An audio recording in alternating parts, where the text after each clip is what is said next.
दोस्तों आज हम बात करेंगे बेनाड्रिल सिरप के बारे में। तो दोस्तों ये एक खांसी का बहुत ही कारगर दवा है जो कि आपके गले में खराश हो या फिर एलर्जी हो या फिर किसी किसी को कफ वाली खांसी हो जाती है जिसमें बलगम आते हैं उसमें भी आराम दिल जाती है। और सूखी खांसी में भी ये बहुत अच्छी कारगर दवा मानी जाती है।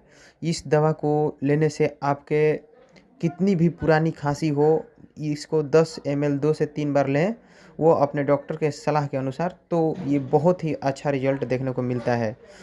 और ये दवा आपको मार्केट में, ये तो नई नई प्राइस है, करीबन 170 रुपये का आता है।